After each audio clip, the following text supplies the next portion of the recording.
skunde gik makamagi nyithindo ywak ni gik makamagi ok wanyal chamo nyoyo didek, lakini pek ma jonyuol kalie to mabende jotend sikunde gikali en pek maduong' ahinya Victor. Aparo ni en kinde mochopo ma sirkand William Ruto nyaka wach ni ka capitation ni gionge go gimiyo priority gik mamoko Victor. To giwach nikech an gi pacha taparo ni ndara nyalo deko, affordable housing miwachiegi nyalo deko, to mi omenda mathoth mondo chopie sikul kako winjore. Nikech ka ng'iyo budget estimates mag financial year manyien, yes, close to pesa mono billion 700 oketne sector ni. Sector mar education ma yudoga gimolo lion's share every financial year. Distribution mare kete kanyo opogore gi chiwe Victor.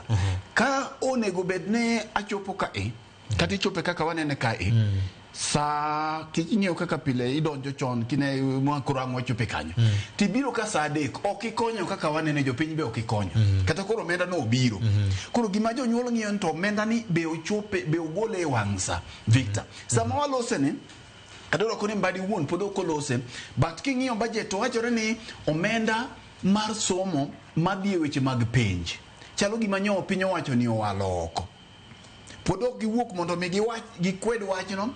To king'iyo Victor, king'iyo kata mano omenda mar penj ni Kenya nitiere kinde je biro paroni maka nyidhi timo penj mar klas 8 cha kende to ji mang'eny ne nuoyo klas nikech ok ginyal chulo penj. Emomiyo Uhuru ne obiro gi riekono mar keto omenda mondo mi penj ma nyithindo chulo ni piny owacho chulnegi. Penj mar form 4 ji mang'eny ne nuoyo form 3 ka nekech siling 4,000 michulo godo pesa pencha ok inyal chulo. To kata mana mar klas 8 ndalo mane en siling 500, aparo kwa timo KCPE ne en siling 500. Nitiere ng'ama ne nuoyo klas 7 ka nekech ok onyal yudo pesa mar chulo penj. Koro king'iyo tido ka gikawo bilion 2 giketo ne renovation mag State House. Gigik mamoko ma samoro ok nyal konyo japiny directly. Aparo ni priority mar somo en gima piny owacho nyaka ket mbele mondo ng'ini to nyithindo madhi sikul. Nekech Victor king'iyo to kaka rochore piny ka kaka bende rochore nyaka e somo mambalariany.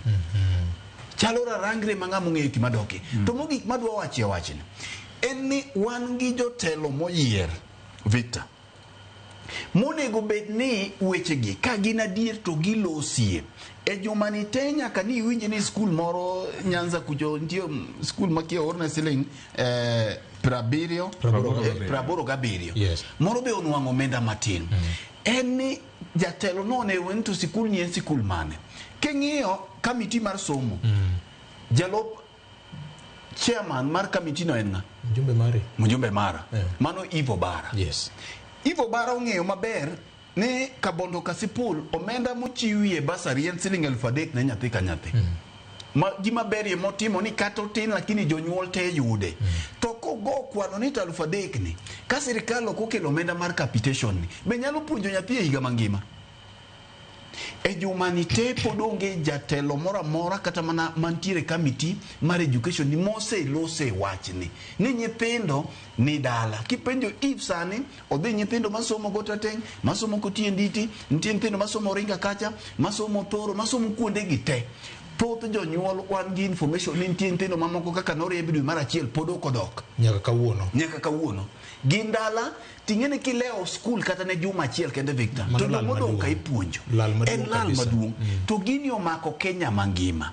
Jotelo manoyiergi pok iwinjo ni giluonge kata mana minister mar education ne mondo gikete pressure matin gipenje ni to pek mane ma umiyo migawo mar somo ere kaka pesa ni deko pile ka pile mar capitation. Nyocha winjo kanyo ka Meli jakom mar committee mar education jo mokalo jumbe manok mokalo chieng' 13 dweni nyocha pane gin gi bura mar committee margi sama bende migepe mag sirikal ne temo ng'iyo budget magi kuonde mobwas ne gigo enduro e weche moko masanya to mano neno kaka makoro aparo ni Meli be koro nego wuogie kamiti nikech osebudhe anya mana kagima no chwego osebudhe kamiti ni to gigi te weche mag deko omenda gi ok gichakore gi sirikandu William Ruto.